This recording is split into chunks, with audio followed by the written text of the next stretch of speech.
Oh, hi. Hello. How you doing? My name is Waldo, and I'm here to feel the politics with you. How's everybody doing today? I am doing great. It is not too hot today. I know the entire world is in the middle of a heat wave, but not me. I apologize. It's 59 where I'm at right now, and it is cloudy, and it'll get a little warmer during the day. It'll get up to a whopping 72 or so at the height of today in the Pacific Northwest, and I apologize to all of you who are miserable and or fighting actual literal fucking wildfires. That sucks, and I hope you're doing okay. Today is the 4th of July. It's kind of a big deal. It's a big holiday. I do enjoy it myself. I do have plans later tonight to drink some beer and eat some burned meat and then light some fireworks. It's a good time. It's a fun holiday that you get to do stuff. And we're going to talk about it today. Today is Saturday, so I'll do the normal stream. We'll look at some fun videos. We'll look at some silly stuff. We'll look at some politics stuff. We'll check some headlines and stuff like that, and then we will rant a little bit about America, what it means to be 250 years old, and all that kind of stuff. Is America ruined? Are we over? Did we even make it 250 years? I could see your argument saying, nah, man, we did not make it to 250 years. We died 10 years ago, and we're just a shambling corpse at this point. And I could appreciate that. I really could. If you think that we died 10 years ago, the entire country died when Donnie came down the escalator, I might agree with you. We're going to have another year or so before we actually get to pronounce that as dead. So we'll talk about that. We'll talk about some things. We'll look at the reasons for that to be true, and then we'll end with a little bit of positivity. I know, shocking, but there is some nice things, some positive things that are happening, and we can talk about that. We can think about that. We can point at it and maybe feel a little bit better. And then I'll chop that up, turn it into a YouTube video and all that fun stuff. So if you're watching on the Twitch, you can go over to the YouTube link right there and watch all of the old videos, watch the stuff that I turn into videos. All of the live streams are there on the live tab. You can watch the old ones. And and then I take the best bits, the good parts, chop them out, turn them into something decent, put them up on the video tab for the algorithm. We all know and love the algorithm, and maybe it'll get other people to watch, stuff like that. So if you want to help me out, go on over to the YouTube link, press the subscribe button, press the thumbs up button, press any button, and go into the comments and tell me what you hate, tell me what you like, tell me how you're feeling on this fine 250th American birthday, all that fun stuff. So Aline Levin already says, wish he'd go away, then we could celebrate. Yeah, and I appreciate that. That is a true statement. The current president, not very American. He's pretty bad at this whole freedom thing. And we'll get to that. We'll take a look at that. Let's look at some fun videos. What have we got to start with? Okay, here we go. I've got some good stuff to talk about today. Oops, that's the wrong button. Let's press the right button. Window capture, go over here. And we go to there, and we look at this. This just made me laugh. This is delightful. I'm telling y'all that someone with an extreme case of TDS geoengineered this weather in D.C. Same way they geoengineered Trump's inauguration to be one of the coldest in U.S. history. People with TDS hate Trump more than they love America. So Kylie Jane Kremer, whoever the damn hell that is, hopefully she's just some random dipshit not in charge of a gigantic government operation. I don't know. I'm not going to look her up. You can if you like. She thinks that people who hate Donald Trump control the actual weather. And they can, at any point, choose to make it ridiculously hot or ridiculously cold in Washington, D.C. They can simply make that happen. Folks, I'm telling you, the HARP super lasers, they go up with those 5G towers. They control the stratosphere, and then they control when the when the heat and the light and the cold comes down, and so they can redirect these things. She's an idiot. She's a moron, and it makes me smile a little bit to think that this is what you have to fight with. This is what you have to argue with. If you're unhappy about the way America is right now, it's because stupid people get to vote too. Now, we could work to make fewer stupid people. Wouldn't that be lovely? Wouldn't that be great? Wouldn't that be delightful? If we could somehow educate human beings. But the Republicans hate that shit. This lady votes Republican. I mean, she's using TDS as a fucking verb and thinks that some evil liberal Democrats can control the weather. So she's definitely an idiot. And idiots vote right wing. They always do. And that's why the Republicans like them. That's why they cheer for them. That's why they want them to be there, so that they can vote against the evil Democrat weather machine. It's insanity. It's and that's why they are against experts. I know I complain about it every now and then, but the Republicans don't like experts. They don't like people who know stuff. Knowing stuff is gross. Okay, it's gay and it's dumb, and they don't like that know stuff. They don't like they don't like experts. They don't respect knowledge. They don't respect intelligence. What they respect is feeling in your gut, the common sense. What is common sense if not a feeling of what is correct and what ought to be normalized? Troll says, as a former Marine, a first-generation American, USA is the greatest country that has ever lived up to its true potential. Let's see where it goes. Thank you, Troll. I appreciate that. And I'm glad you're here. And we are the best country in the world, and we could be better. And as not a first-generation American myself, I criticize things when it goes wrong. That is, I think, the biggest difference between the right and the left. The right, the Republicans, they see America as a father figure above them, and they don't want you to criticize it. If you criticize someone's father, Christ almighty, you have just started a fight. You know, if you say your father did a thing wrong, or feelings he didn't of do strong the thing, men, or rather men who loudly proclaim they are strong no matter how much like a troll they look. Exactly. Feelings. If you criticize someone's father, they get very upset with you. They get angry at you. That's a good way to start a fight, you know, because you can't really do anything about that. If you criticize someone's father, they can't change that. They can't fix that. While the Democrats, the people on the left, see the government, America, they see America as their child. You do criticize your children. You want them to be better tomorrow than they are today. You want them to be more educated. My dad can beat up your dad. Yeah, exactly. That it starts a fight. You want your children to be better than you. You want your children to be better than they are currently. You want them to improve. You want them to progress. You want them to move forward into the future in an intelligent way, in a smart way. If Shinsinto, I know that you are training your children to be VCR repairmen, and I think that's a bad idea. Okay, I don't think that's going to work out well for them. So I'm going to criticize the way you're doing it. And that works. But if your dad was a VCR repairman, and I'm like, why did your dad practice to be a VCR repairman? Well, it made sense at the time. It was a lucrative career opportunity in 1984. It almost made sense. VCRs are making a comeback. No, they're not, Shinseto. I'm sorry, they're not. They're just not coming back. And even if they did, you would just buy a new one. You wouldn't have it repaired. And see, and that's the way a lot of people do treat this stuff. When you talk to a Republican, they see it as the fatherland. They see it as the thing above them. And criticizing it pisses them off.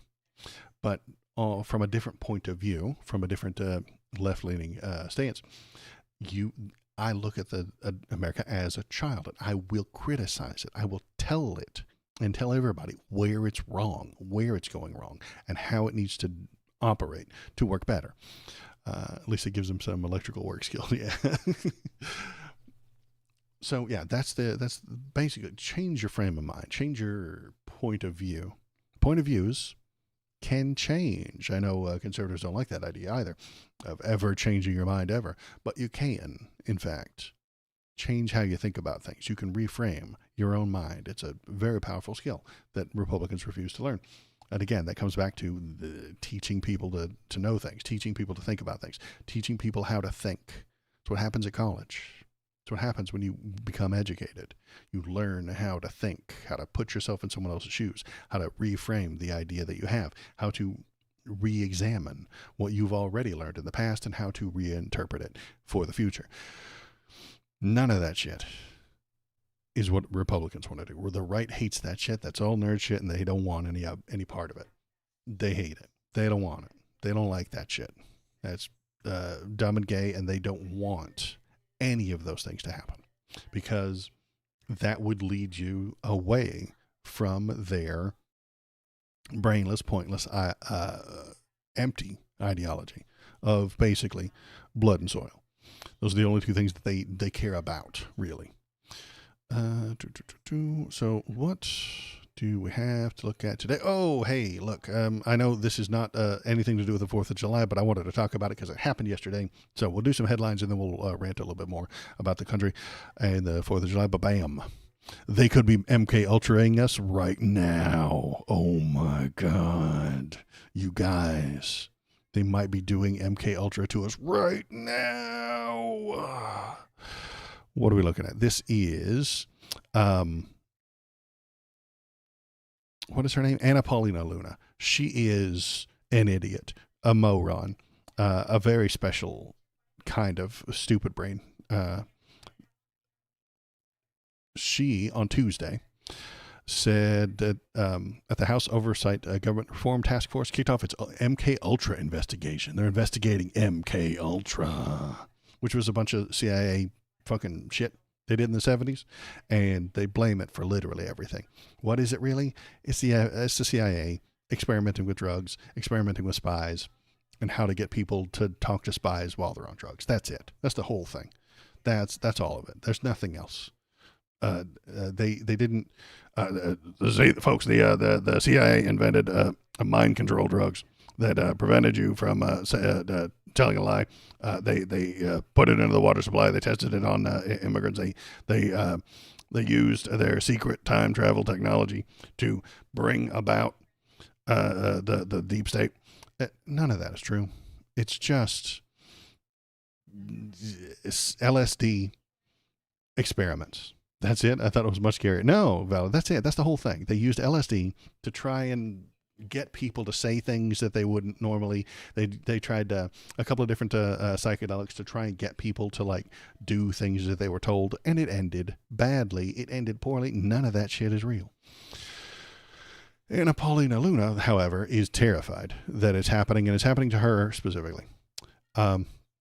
Along with her fellow party faithful, wasted 2 hours and who knows how much taxpayer money gabbing about the CIA's infamous attempts to develop mind control techniques.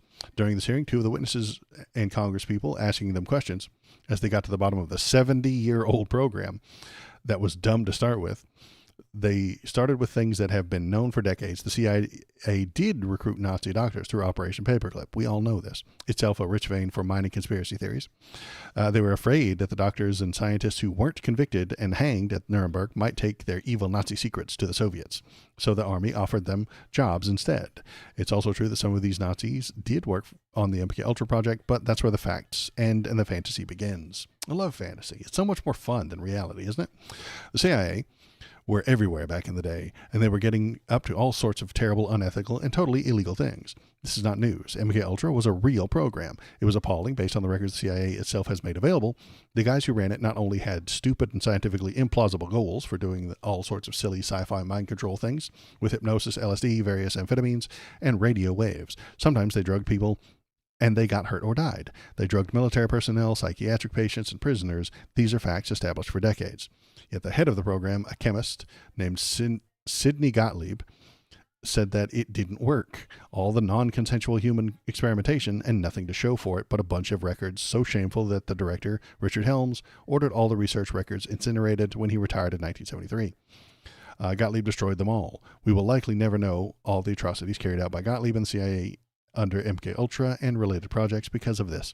We know there were a lot more, and that the records have been destroyed. In theory, that's why Luna convened the task force to uncover any remaining secrets that might be found in classified documents to achieve accountability. It implied this will mean some form of justice for the MK-Ultra victims. Most are unidentified. They are all long dead, as they are people who perpetrated the crimes. MK-Ultra happened 70 years ago. Since there is nobody alive to hold accountable, the U.S. government will be to blame. Since there is nobody alive to hold accountable, the U.S. government will be to blame. Not the current leaders of the government itself. The only solution will be to dismantle it and build something new and considerably less democratic. That's her plan. The entire government is responsible for this. Everyone in charge of the government is responsible. If you took office in 2020, you're responsible for the things that happened 70 years ago, and you need to be fired for it. This is why we will continue to endure investigations into any batshit conspiracy theory. No matter how tired or stagnant, they can be rejiggered to achieve a modern political goal. MK-Ultra ended more than 50 years ago. It failed to develop mind control because the idea was stupid and impossible from the start. MK-Ultra was horrible, but not relevant to the horrors we currently face. The hearing itself comprised of 2 of the most useless hours of my life. I learned nothing new about MK-Ultra, but I did learn a lot about how severely Luna and her colleagues are willing to debase themselves and the offices in their zeal to betray their constituents and their country. Damn. So what she wants to do is criticize something that happened in the past and say that you need to do more fascism tomorrow. Look at all this terrible shit they did 70 years ago. What we need to do to solve this problem is implement fascism tomorrow. This is, I think, a dumb plan. The MK-Ultra body count now includes Charlie Kirk. Oh yeah, folks, it was MK-Ultra mind control that controlled this child to this young man to get his hunting rifle and killed Charlie Kirk. The hearing itself was almost beyond belief. In addition to that, oh wait, here we go. When asked directly if he could prove this, well, okay, shit. Where was the good part? I lost my train of thought. Charles Manson, who cares? In addition to that, there have been murders and assassinations carried out by MK-Ultra subjects on the CIA's behest. President John F. Kennedy was assassinated by Lee Harvey Oswald, who may have been an MK-Ultra.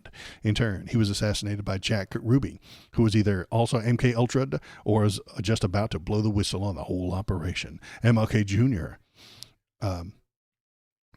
Was killed by MK-Ultra methods. Tim Burchett confidently noted as James Earl Ray was a third-rate thief who made an incredible shot. This can never be proven, since a hedge outside the flop house where Ray had got trimmed before the MK-Ultra forensics team could do a full workup. The MK-Ultra historian Stephen Kinzer declined to full-throatedly endorse this view, but he did note that the FBI climate against King, it could have happened, right? Maybe it could have happened. Let's see, who else? Black sites, foreign government, paperclip Nazis, blah, blah, blah, blah, blah. Luna claimed that the U.S. Agency for International Development, USAID, provided cover for MK-Ultra assassins in Vietnam. She went on to further claim that USAID was a vehicle for mind control at scale. Instead of distributing food, medicine, and vaccines, USAID was actually experimenting on these people and claimed to be helping with foreign aid. Yeah, anytime they don't like it, they can blame MK-Ultra. This is great. Any program that they don't want to pay for, that's MK-Ultra, you know? Nearly everyone in the hearing talked about programming via radio waves, direct energy weapons, algorithms, and computer usage. The MK Naomi program, which was CIA and Army collab, made mind control bioweapons. The MK-Ultra entire population. Social media was also implicated, which was probably the only thing they got right at all, except it was a context of Democrats are using social media to MK-Ultra people against Trump, and we need to stop it at once. And there is your current day politics.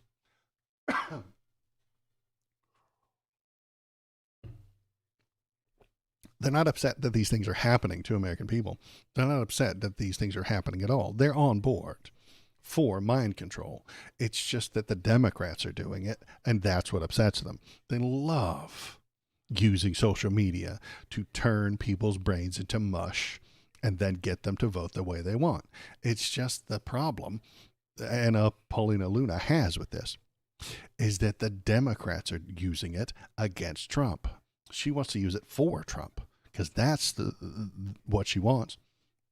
That's the true vision that she has. Use media to boil people's brains, ruin their understanding of reality, and then trick them into voting right wing and then voting to take away their own rights. Vote to take away your own vote. And then she can be in charge forever. She can just do whatever she wants forever because she's right and great and awesome. And if you argue with her, you're a terrorist. That was the point of the hearing. Once the conspiracy theories of the past were introduced as factual evidence, the next question for O'Neill and Kinzer concerned the present.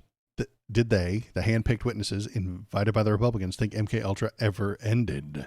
They both think MK Ultra is still going on today, as did every single congressperson in the hearing.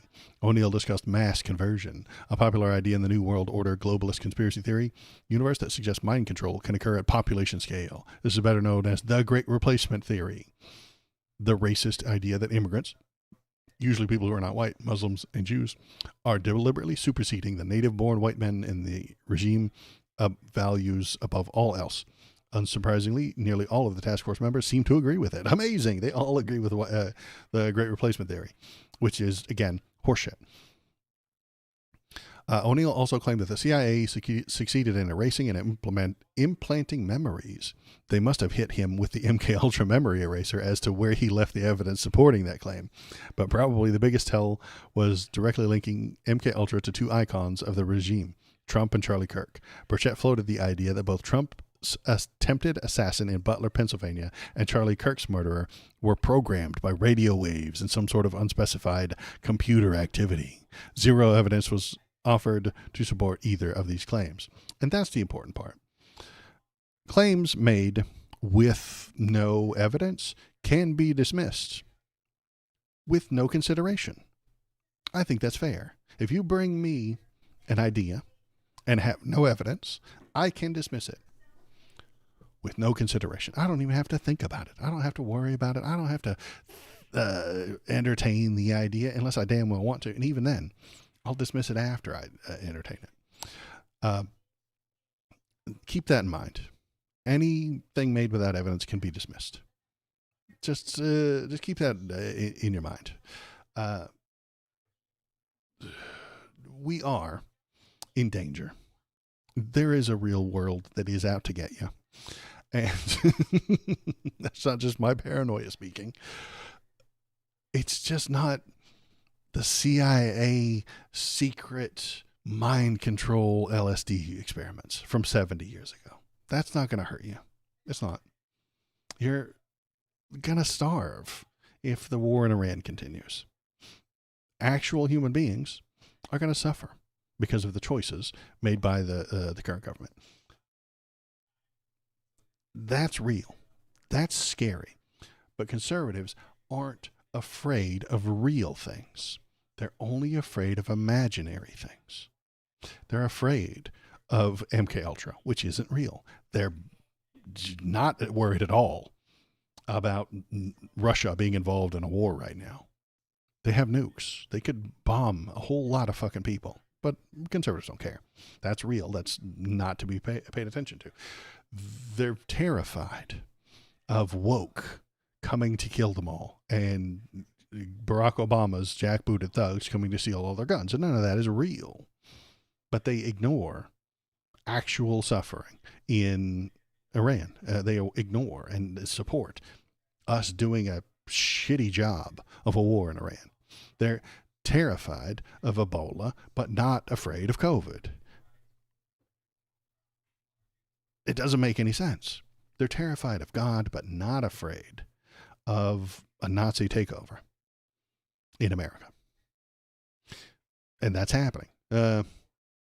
Yeah, Shinzo forgot his his anniversary with his wife, and now it's because of MK Ultra. That makes all the sense in the world. Uh, Conservatives are only afraid of things that aren't real because they can't control those. I guess I don't know. It's a very weird juxtaposition. Every terrifying thing that they are worried about, culture, war on Christmas. I actually thought about this, and I did a stream a long time ago with Thomas, and we couldn't agree, and it was because. Why did we disagree on a lot of those things? Because I think conservatives are afraid of everything that isn't real. They're afraid of all the things that they don't like. But most of the things they don't like, most of the complaints they have are based on nothing. They're based on misunderstanding. They're based on not actually knowing how things work. If you become educated and you understand how the world works, you'll feel a bit better. But then there is I suppose, a meme, the sine wave meme, where it's like conservatives on one end don't know anything and they're scared. But then the liberals become intelligent and educated and they're less scared. But then you can't become really even more educated. You really understand that nobody is controlling this world and there is no plan and nobody knows what they're doing and there are no adults anymore. And you do become afraid again. So we need some intelligence, but not too much. And then you learn that all the things that you don't understand and all the things that you can't predict, and then you really become a doomer and a cynic. I suppose I could make that meme. What else has she done? So Luna is also not to be trusted because she's a damn lunatic. She just makes shit up. Here she is claiming that someone sexually misconducted her, and then it got thrown out because she makes shit up. She lies, and her complaint against another senator was thrown out because there was no evidence to support it. She's on a streak. She's on a roll of no evidence. So, and this is the thing that the Republicans hate the most, isn't it? This is the thing that they hate: false sexual assault claims. They're terrified of this. Every Republican man I've ever met is terrified that his entire life is inches away from collapsing. Some woman he's never met is going to claim that he sexually assaulted her, and his entire life will collapse. Every single thing about him. He'll lose his job. He'll lose his pension. He'll lose his benefits. His wife will leave him. His kids will be mad at him. He'll get canceled on Twitter. Everyone on Twitter will know his name and show his face, and then they will know.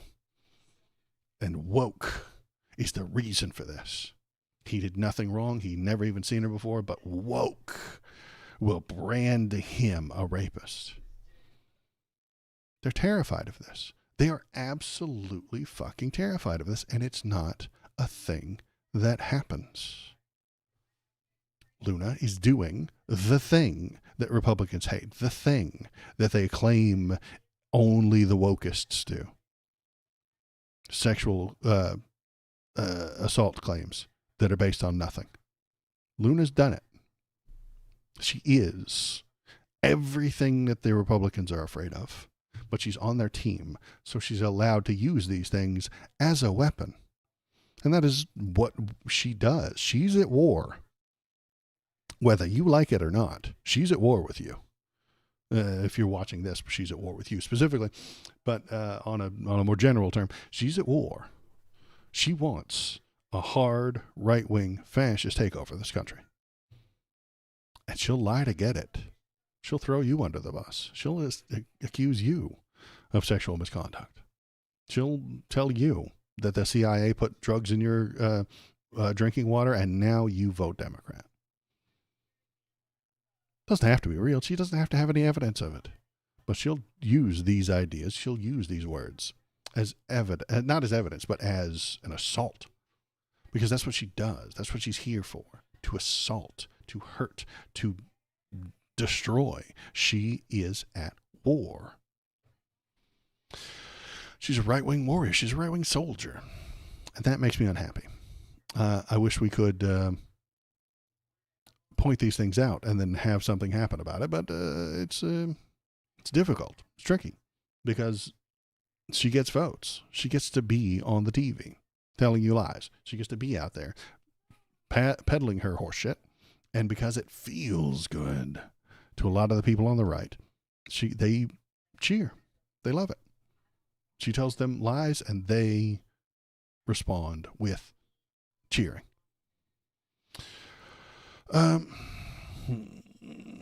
What else do we have to talk about? So yeah, that was the conspiracy segment I had today. I saw that and I thought it was worth a look. So how's everybody doing? If you're in chat, hop in, tell me what you're thinking, tell me what you're doing, tell me what you're feeling. If you want to tell me, leave photos and stuff like that, you can do so at the Discord. I should probably stop linking it, however. Anybody in the Discord knows that all we get is bots. If you want to pretend to be a robot, you can go on over to the Discord. If you want to leave photos of your 4th of July celebrations, you can do so as well. There's a Bobo the Baby Bark Boy channel where he's still on his vacation, so he will be back in August at sometime, and then we'll have him again. If you are a very good robot, you can go on over to the Discord and leave links to internet scams. It's a good time. It's a good thing. Everybody loves internet scams, right? So that is a fun thing that can happen. You could do that. What the hell else is in the news today? Oh yeah, it's 4th of July, and I've got this wonderful thing. Here it is. Where did my thing go? I brought this up last week. Grifting is the new American economy. That's right. I brought this up the other day. This is my Mark Twain mustache, and I use it to, whenever I quote Mark Twain. I was looking around for inspirational quotes and stuff like that for the 4th of July, and I found out, you may not know this, Mark Twain hated the 4th of July. I didn't know this either. He hated that shit. He would insult it regularly, and people just thought he was being funny. He wasn't being funny. He really did hate it. He just didn't like it at all. They thought he was telling jokes. He wasn't joking. He hated that shit. So let's look at some of the Mark Twain quotes. And I'm going to leave the mustache on as we discuss it. So this is a Mark Twain quote. Here it comes.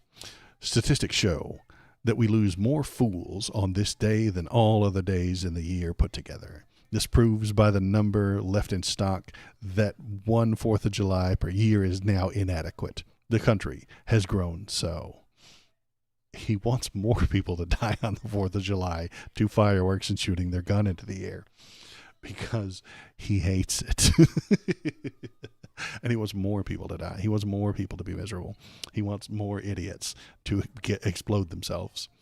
Another quote, the business aspect of the 4th of July is not perfect as it stands. See what it costs us every year with the loss of life, the crippling of thousands with its fireworks and its burning down of property.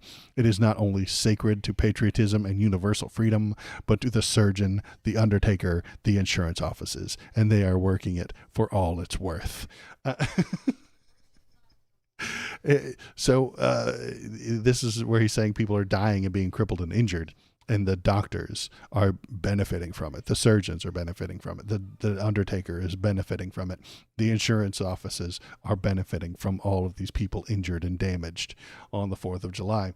And yet he said that in 1899, that he really just does not like the 4th of July. He thinks it's a noisy ass thing that he didn't like. And I'm willing to bet that it's a lot more tame these days. We have hospitals. We have people who understand the fireworks aren't just big bags of gunpowder anymore. They're actually a little bit more safe. So in the 1800s, everything was harder. Everything was harsher. Everything was more likely to kill you back then. So I recognize and I understand why he would be against it, then it's not quite so bad these days. Mark, when you come back from the grave, hit me up. I'll show you some fun stuff. We'll light some fireworks. It'll be a good time, and it won't be so bad. It's not quite as dangerous these days. Then let's see, what is the other quote that I wanted to read?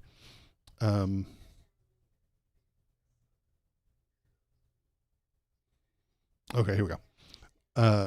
Another Mark Twain quote from 1907. We have a double 4th of July, a daylight 4th and a midnight 4th. During the day in America, as our ambassador has indicated, we keep the 4th of July properly in a reverent spirit. We devote it to teaching our children patriotic things and reverence for the Declaration of Independence. We honor the day all through the daylight hours, and when the night comes, we dishonor it. 2 hours from now, on the Atlantic coast, when night shuts down, that pandemonium will begin, and there will be noise and noise and noise all night long, and there will be more than noise. There will be people crippled. There will be people killed. There will be people who will lose their eyes, and all through that permission which we give to irresponsible boys to play with firearms and firecrackers of all sorts of dangerous things. We turn the 4th of July, alas, over to rowdies to drink and get drunk and make the night hideous.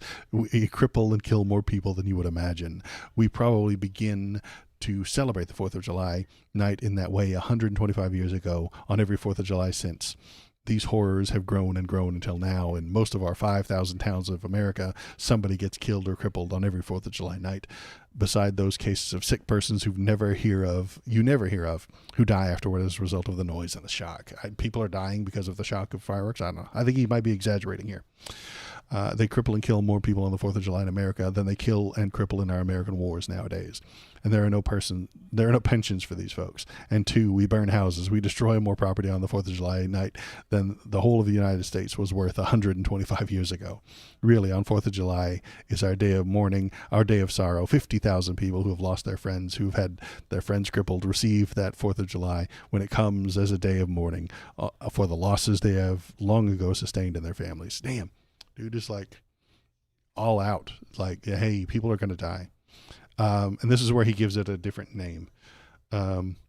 Tomorrow is Hellfire Day, that English holiday which we have celebrated every 4th of July for a century and a quarter in fire, blood, tears, mutilation, and death, repeating and repeating and repeating forever these absurdities, because neither our historians nor our politicians nor our schoolmasters have wit enough to remind the public that the 4th of July is not an American holiday.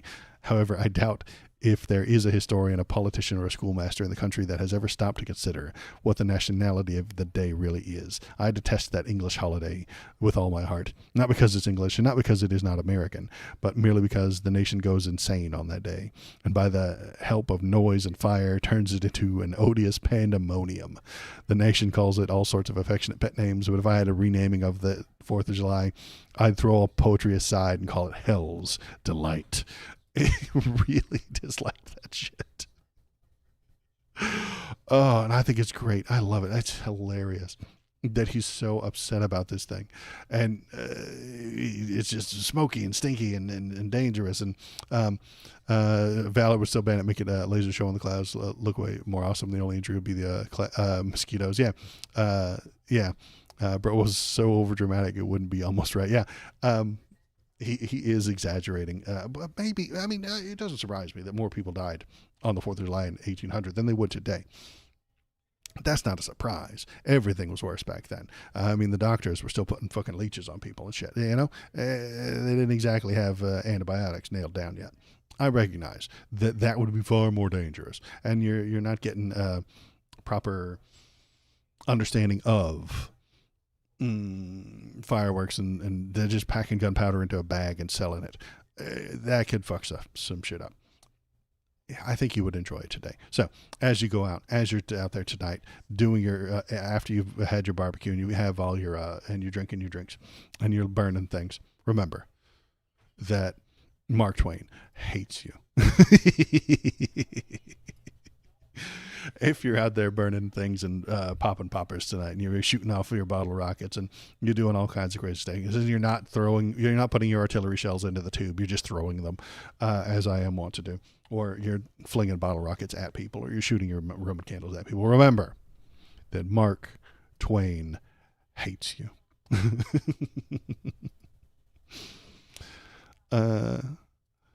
we're going to close that. And while we're still on the subject, we're going to keep talking about it. I asked, and I put it in the title of the stream today, how are you feeling about the 4th of July? And a lot of people are going to have something like this. Honestly, I'm just not feeling the 4th of July this year. Hard to celebrate America when the SCOTUS is out here crowning a convicted felon and rapist a king, especially one who openly plans to never leave the White House. Anyone else struggling to find the spirit today. And I appreciate that. I really do. I recognize that. It is a weird time in America right now. We have an actual, adjudicated rapist in charge of the government, and nobody seems to care. And he keeps stealing more power, and the court keeps giving him more power, and the Congress is more than happy to give him all of their power. So it is a bit of a mess right now. I recognize that. Where's my button? Oh, there's my button. So, how am I feeling? How are you feeling on today, America's 250th birthday? I'm a cynic. I always have been. I always look to the bad first. I can't help it. It's just the way I am. And you are probably also very cynical. You're watching a politics YouTube, a politics streamer. You're a cynic. I've said this before, that everyone watching is a cynic. If you didn't know that, now you do. We're going to look at some good stuff later. I'm always a pessimist first, and then I have to trick myself and kind of wrestle my cynical side and be like, hey, look, there's some positive things. And we will look at those in a little bit. But let's get all the misery and awfulness out of the way first. Let's see how we're doing. How is America doing today?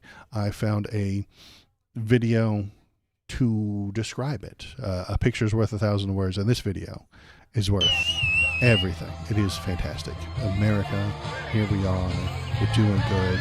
Everything is great, except kerplunk. We fell down.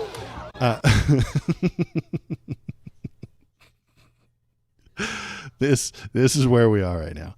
This is where we were 10 years ago. We're probably right about there now. That's where America is. That's how I feel.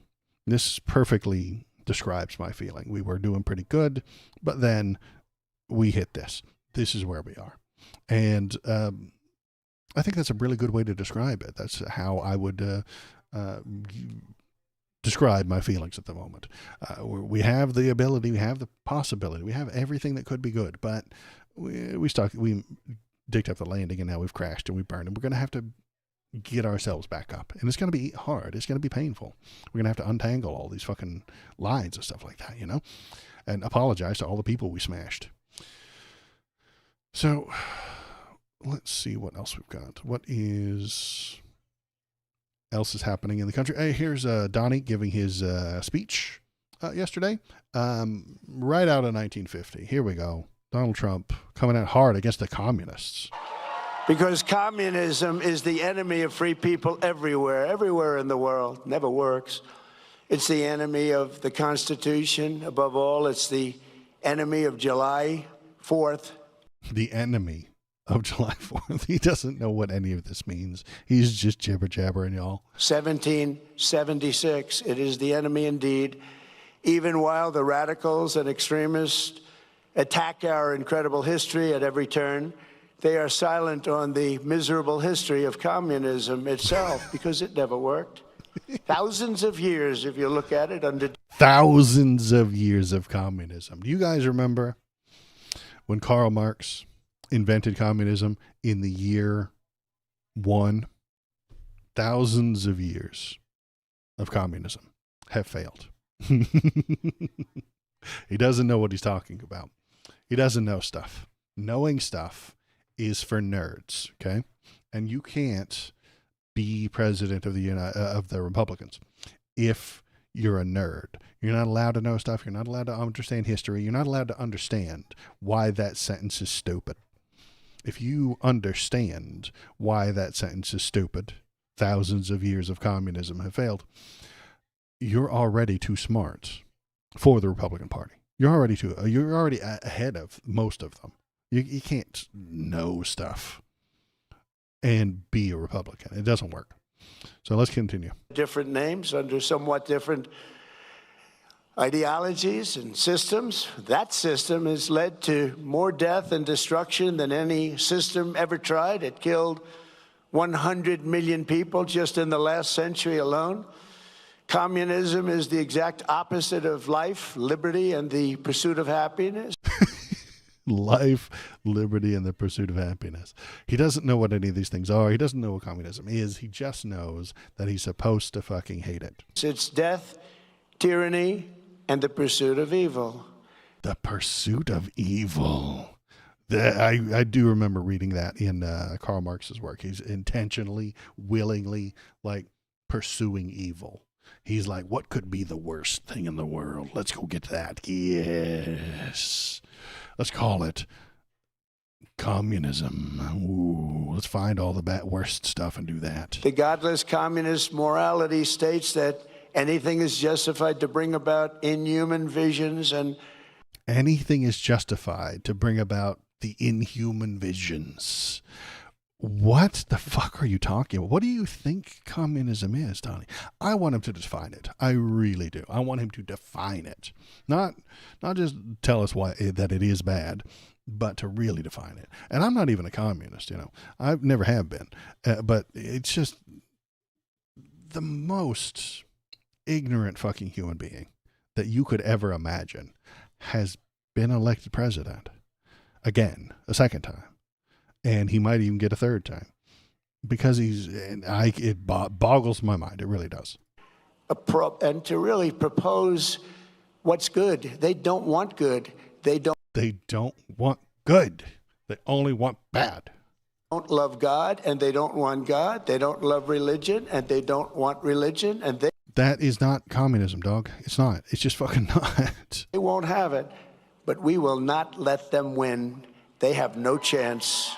Who's pushing communism in America right now? The socialists won a little while ago. We had 3 socialists in very blue districts in New York. We had 1 Democrat socialist in Colorado, but that's not communism. And Tony doesn't know the difference. Hey, Ray Erickson just subscribed. Thanks, Ray. I appreciate that. Thanks for pressing the button. It's very nice of you. It really makes a difference to a little stream like mine. Oh my goodness. Brent Clouda also subscribed. That's nice. This is fun for a few. This might last for a few minutes. So let's just jibber jabber for a minute before we move on, because I'll probably get a few more of those. I don't know why, but like they stack up, and like 10 of them will stack up, and then somebody will press the subscribe button, and it'll kick it off, and then it'll give me a whole bunch of them. So let's wait.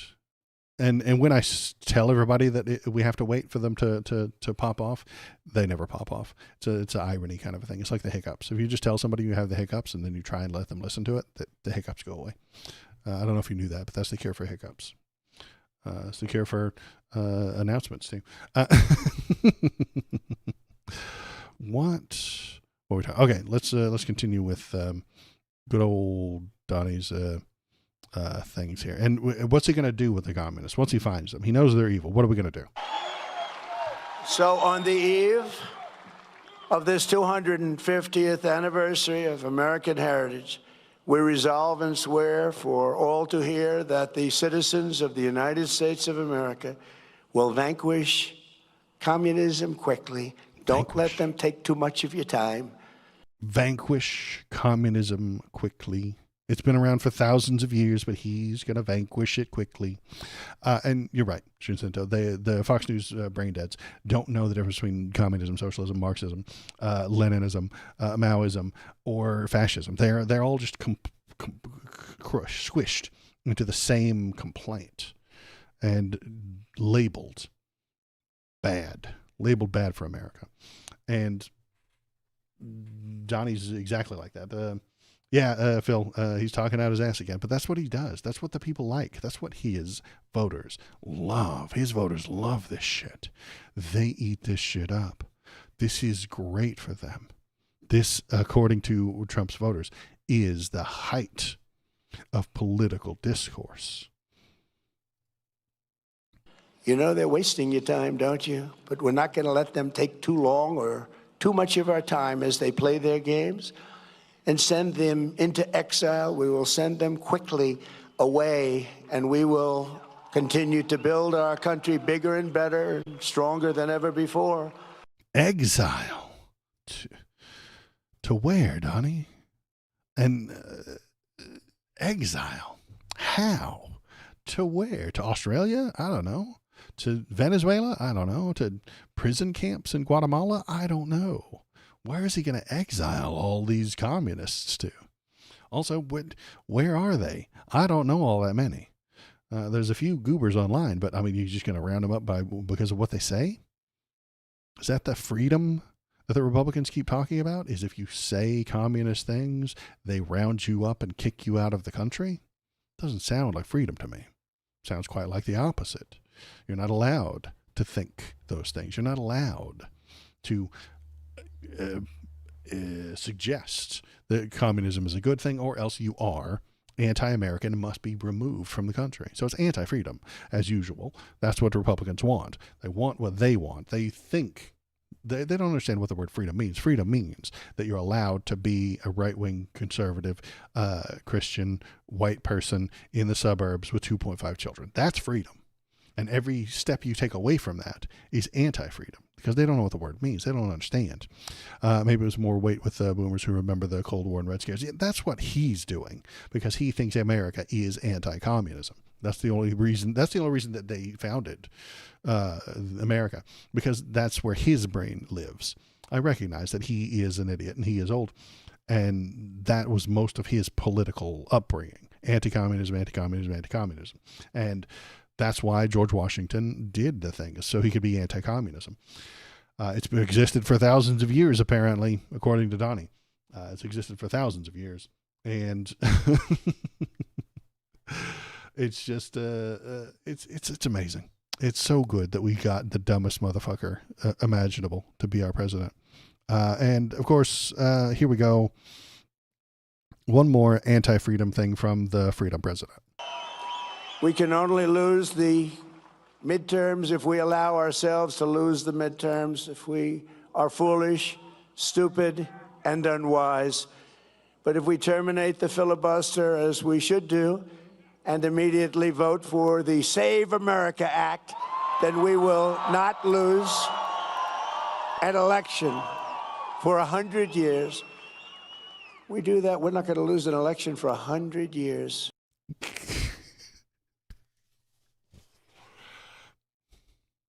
The president, who tells you he's all about freedom, wants to take away your rights to vote. He wants to remove the ability of the Senate to do a filibuster. Take that freedom away from them. They're not allowed to do that shit anymore. You don't get to do a filibuster. No, you're not allowed to do that. We're going to vote to get rid of that. We're going to and they're not even going to vote to get rid of it. They're just going to say it's not allowed anymore. They're going to authoritarianly take away their ability to vote, take away their ability to filibuster, and then tell you who's allowed to vote, and then tell you who's allowed to win the elections. And he's going to call it freedom. It's insanity. It's madness. They just picked the label there. Yeah, absolutely.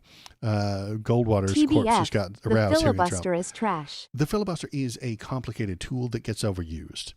I think the standing around, forcing people to stand there, is a good filibuster.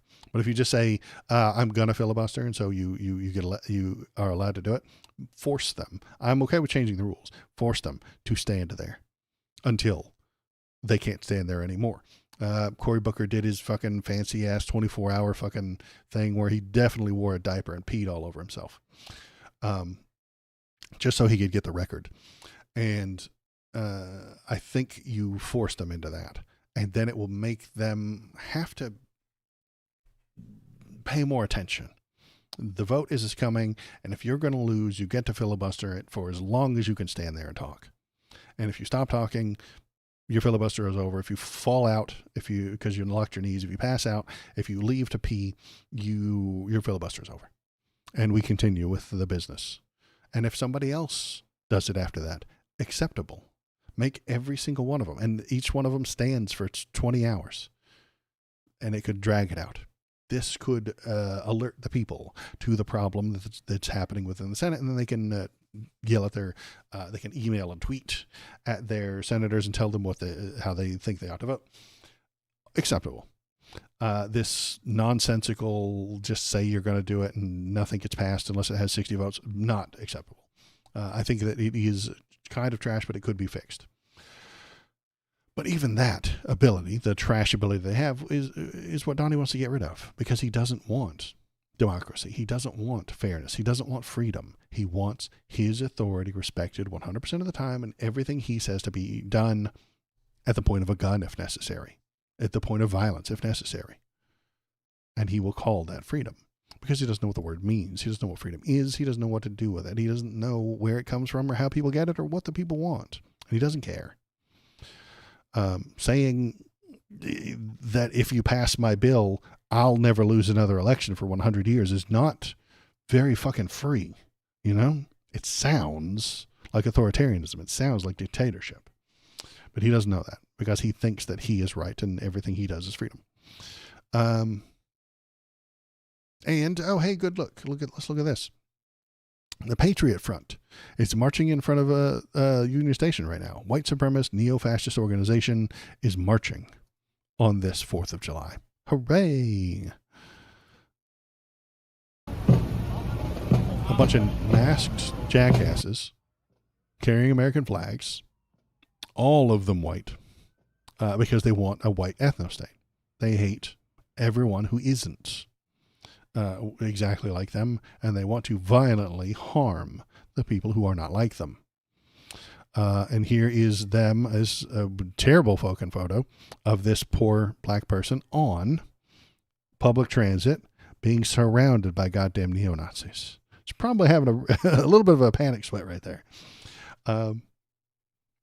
You're right, Valor. These terrible people wear their masks because they know they are not popular and the things that they're saying are hateful and shitty and awful.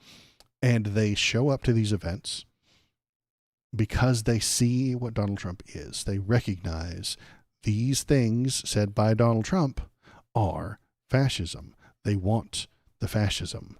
They yearn for it. They are aching for fascism.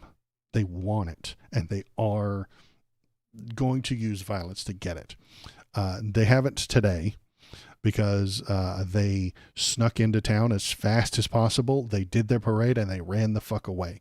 They snuck people in U-Hauls. They all came on the same fucking train. That's why it's so packed right there, because they know that if they advertise that they will be in a place, 10 times more people show up to protest them. There are no protesters. There are no people yelling at them at this parade because they did it as fast as possible. Fuck Patriot Front, fuck guys, fuck Trump. Absolutely, Phil. They knew that people like Phil would show up and protest them and stand in front of them and yell at them and call them Nazis. So they didn't want to do that. So they did this as fast as possible, and they got the fuck out of town. I like their uniforms because you can spot them just like that. I only wish they could never take them off. Right. If they weren't pansy bitches, they wouldn't wear a mask. You notice that I'm not wearing a mask right now? They are, because they're scared. They're terrified. They're worried that their ideology will make people unhappy with them, because it's awful. It's terrible. It's disgusting. Their thoughts, their minds are disgusting. And they don't want their loved ones to find out that their minds are disgusting. They don't want their bosses at work to find out that their minds are disgusting, that they are bigots, super bigots. They don't want people to know that they are white nationalists, because white nationalism has a bad rap in America. I swear there was another photo. Oh, yeah.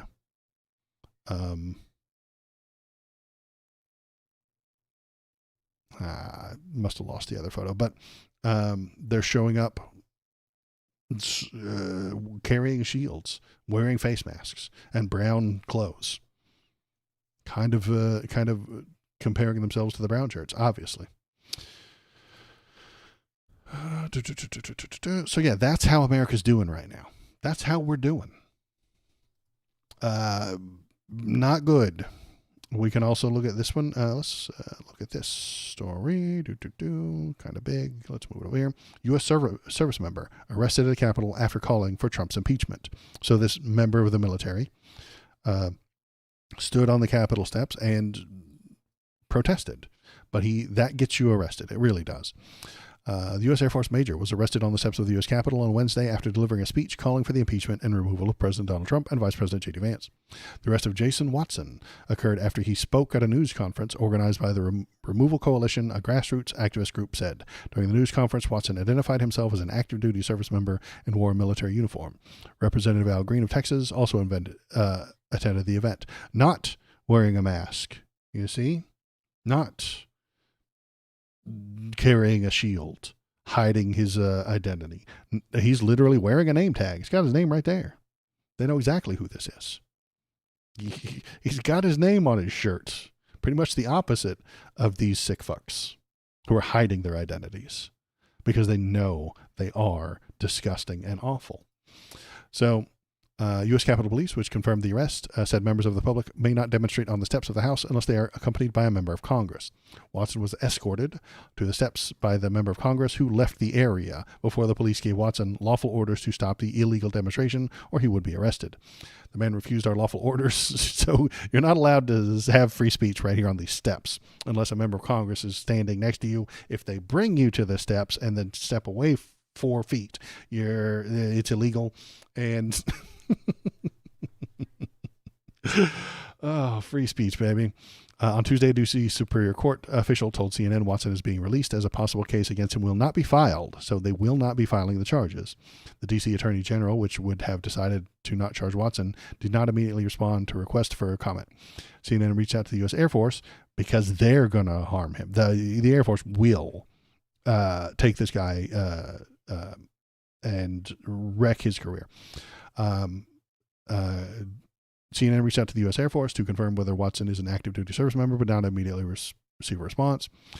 Air Force Secretary Troy Mike addressed the incident on social media later, saying, I expect every airman and guardian to comply with all laws and policies governing personal conduct, political participation, and the wear of the uniform.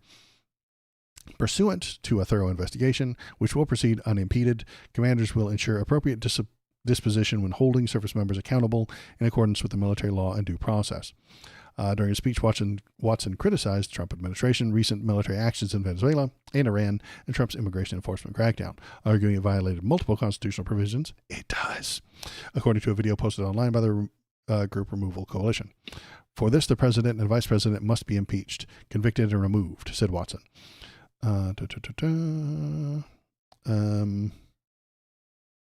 And anybody who knows anything about the USMJ will know that there will be consequences for him.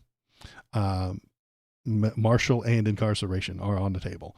All of what he did is prohibited, but the wearing of the uniform was his intentional choice and likely to forfeit both his career and freedom. Had he stood there and said the things in a t-shirt and jeans, he would probably not be charged with anything. The Air Force commanders might tell him, hey, cut that shit out. But by wearing the uniform, he has now crossed the line and will receive punishment from the Air Force. They will remove his rank. They will lower his rank. They will dock his pay. They may even put him in jail for the words that he said. When you are a member of the military, you don't have unfettered free speech.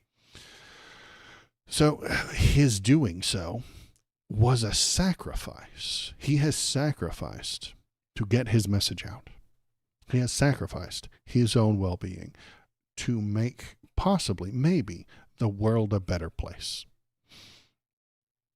And that's a thing that you should respect on the 4th of July. People sacrifice their lives for a country. People sacrifice their lives for the right to vote. Great. Who's trying to take those rights away from you? Who is it that's trying to harm you and take away from you?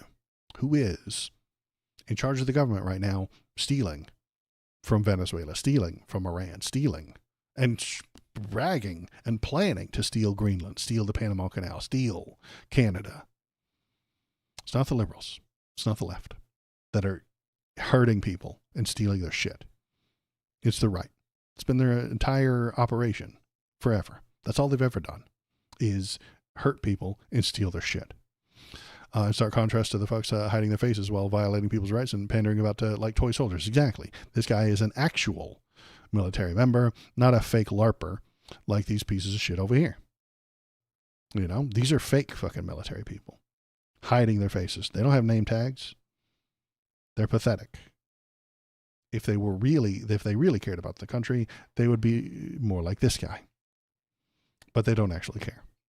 They want to LARP as military members while enforcing a white nationalist ethno-state. And I don't like that. Speaking of freedom being taken away, a former Olympic canoeist indicted for allegedly damaging the reflecting pool. He touched the water, he touched the slime pond, and that is a crime. You're not allowed to touch the slime pond anymore.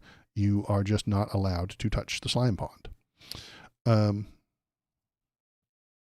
Former Olympic canoeist. There's a word I had never said out loud before. Has been indicted by a grand jury in Washington Superior Court for allegedly damaging the reflecting pool in front of the Lincoln Memorial.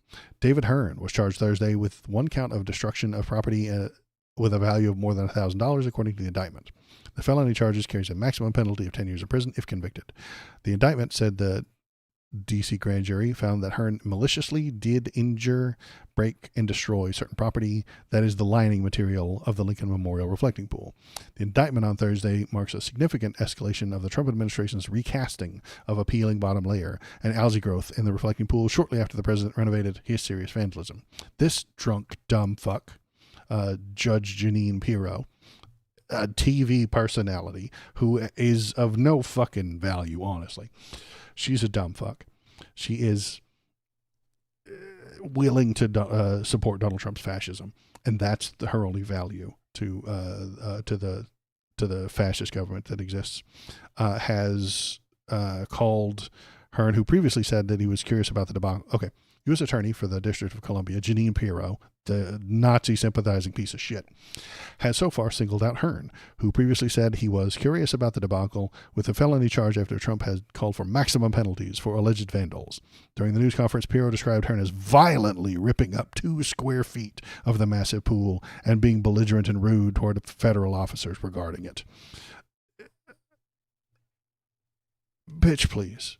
If there's giant chunks of fucking rubber floating around in the thing, people are going to go there, they're going to touch it, they're going to see what's going on. They're going to look at it, they're going to make a funny fucking video.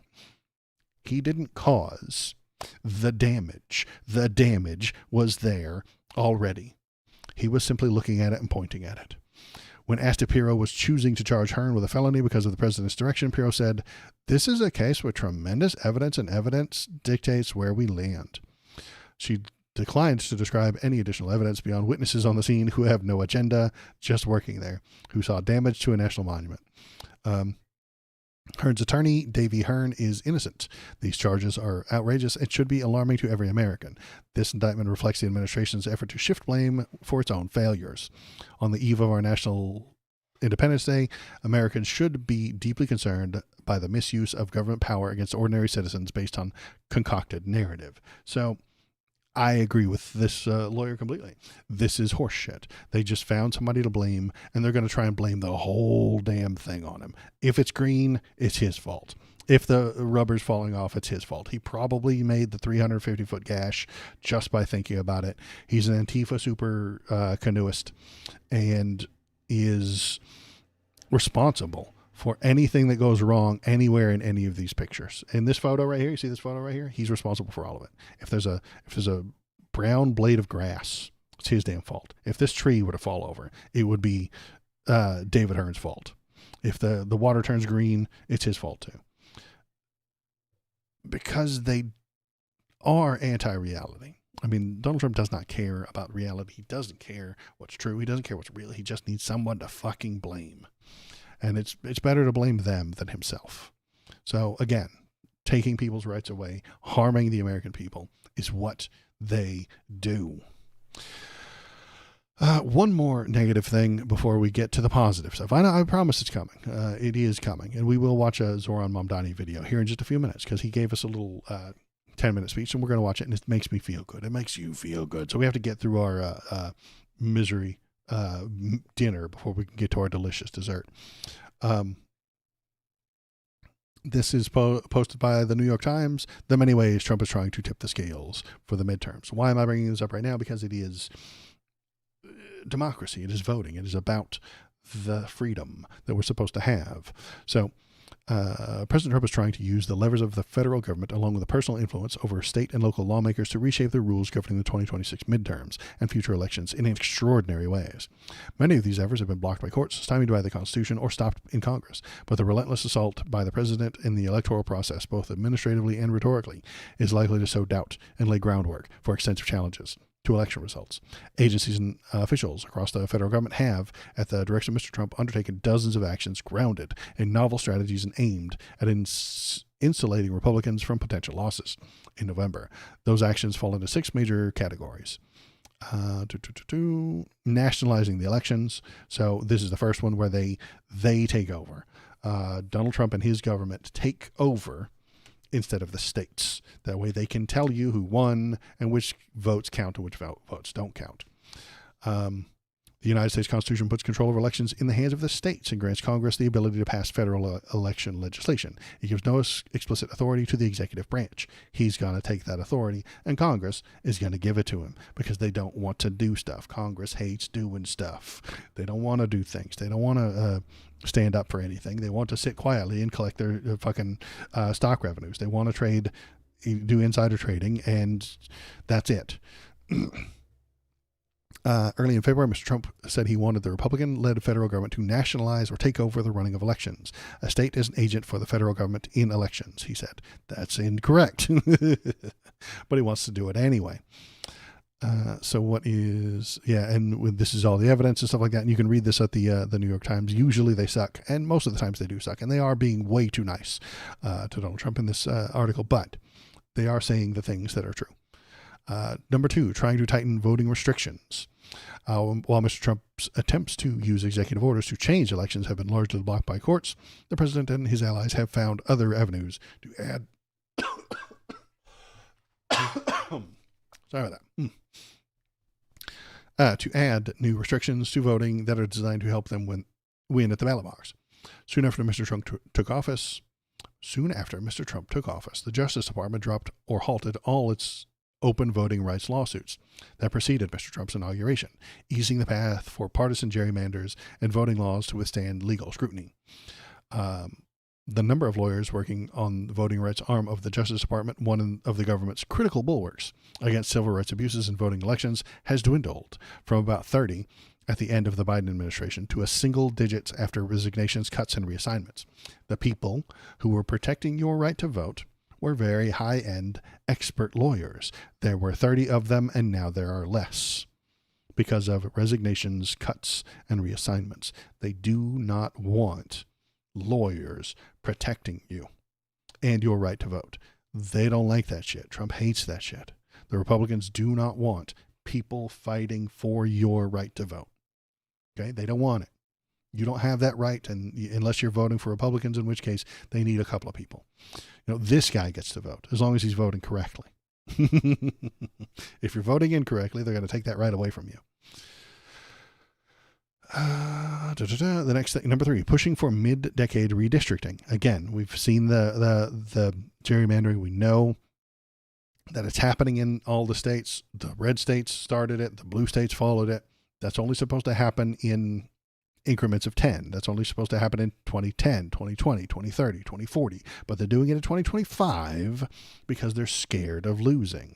They know they're unpopular. They know Donnie's a fucking poison pill to most normal people. And so they want to redistrict so that he doesn't lose them their fucking seats. And we've talked about that 1,000 times. But yeah, the insane gerrymandering horseshit that's happening right in here is insane. So the squares almost make sense, but all of this part of Texas is very flat and dry and easy to draw lines on. But over here it gets a little more difficult. Over in the east, there's like trees and shit that you have to, and maybe even hills and mountains and shit that you have to like build around. But they're all out to dick you. The Democrats are fighting back with their own gerrymanders. I understand that. And yes, the East Coast is gerrymandered as well for Democrats. But we could end that, but neither of these teams wants to end it. They don't want to do good things for you. They want to do good things for their own party. Number 4, cutting election security. The Trump administration has gutted key elements of the nation's election security infrastructure. Experts warn that the changes could reduce visibility into nationwide cyber attacks and foreign influence campaigns, while making it more difficult for state and local election officials to coordinate defensive operations. Early in the second term, Mr. Trump signed 2 directives that administration officials have used to justify the dismantling of these programs. The administration has weakened the Cybersecurity and Infrastructure Security Act, terminated the FBI's task force aimed at combating foreign influences on U.S. elections, and ended a program responsible for sharing threat intelligence with state and local officials. Foreign influence is part of the plan. Trump wants to tell you that Iran is attacking our election. During the midterms, he will say it, and he will imply it, and he will tell you that you cannot accept the Democrat win because Iran helped cheat for the Democrats and against Donald Trump because they don't like him, because he's going to war with them, and so they need a different president, and so Iran hacked our voting booths and cheated so that the Dems can win. He will have no evidence because the people who gather the evidence have been fired. They have been removed. The people who put together whether or not this is true have had their jobs erased, deleted. They don't get to do that anymore. He does not want facts to get in the way of his narrative. The fact that they didn't, and the fact that there is no evidence claiming that they cheated, will fuck up his story. You know, you don't want some witnesses to fuck up your cool story, bro. Witnesses might say, nah, man, that didn't happen. We don't see any evidence of Iran attacking our votes. We are secure through these methods. He doesn't want that. No, that's expert shit. That's intelligence. That's proof. Republicans hate proof. They hate that shit. They don't like evidence. They need to feel like Iran is changing the votes. Venezuela and their dead Hugo Chavez is flipping votes to Biden. They need to feel that shit. And evidence fucks up their feelings. So they're going to get rid of the evidence. They're going to get rid of the ways in which evidence is gathered. Let's see what else we got. Number something, maybe 5. Undermining faith in the electoral system by questioning previous results. Mr. Trump refuses to concede that he lost in 2020. And has used the White House to both legitimize and seek evidence supporting his debunked conspiracy theory. On his first day back in office, he granted clemency to the nearly 1,600 people charged in connection with the attack on Capitol on Jan 6th. Later, he introduced a page on the White House website falsely accusing Democrats of promoting a gaslighting narrative in their efforts to certify the stolen election. Mr. Trump also ordered Tulsi Gabbard, then the Director of National Intelligence, to help manage an FBI investigation of his baseless claims of voting irregularities in Fulton County. The move came after a team led by Ms. Gabbard seized voting machines from Puerto Rico to examine them for vulnerabilities. And with those machines, they will tell you that they're broken. They will tell you that the machines have been changed. They will tell you that those machines are compromised and were flipping votes. Now, will they show you the evidence? No. Will they prove this in a court of law? No. Will they hire independent experts to confirm the things they're saying? No. They will do none of that. They will tell you on the TV. They'll tell you in a tweet. Trump will truth it out on his Truth Social, and there will be no evidence. Remember at the very beginning of the stream what I said, claims made with no evidence can be dismissed with no consideration. I think that's what we should do. I do not accept this. This is nonsense. This is absolutely made up horseshit. They made the shit up. It's not real. It's not connected to anything in reality. They're just making shit up. Let's see. And these are the people who are also government. These are election deniers, and they're all very important people. You've seen some of their names. Jeanine Pirro, we talked about her being a piece of shit a minute ago. Kash Patel, completely unqualified for his job, but believes that the election was stolen in 2020. He has no evidence, and he can't prove it, even though he is in charge of the fucking FBI. He still can't prove it.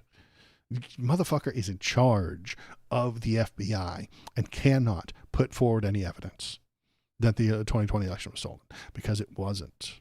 He's lying. They're making shit up. And then, finally, punishing those who have worked against election denialism. While Mr. Trump has long used grievance as a political tool, retribution against his perceived enemies has become a centerpiece of his second administration. Much of that retribution has targeted anyone who has investigated January 6 attacks or pushed back on his 2020 election denial. Within hours of taking office, Trump signed an executive order asserting that the Biden administration had engaged in a systematic campaign against his perceived political opponents and directed federal agencies to seek evidence that it did so. The administration has purged FBI agents and government attorneys who worked on investigations of Mr. Trump or his allies, revoked security clearances from dozens of people as punishment for alleged misconduct, and open investigations into Mr. Trump's supposed enemies. It's hurting the people who investigate him.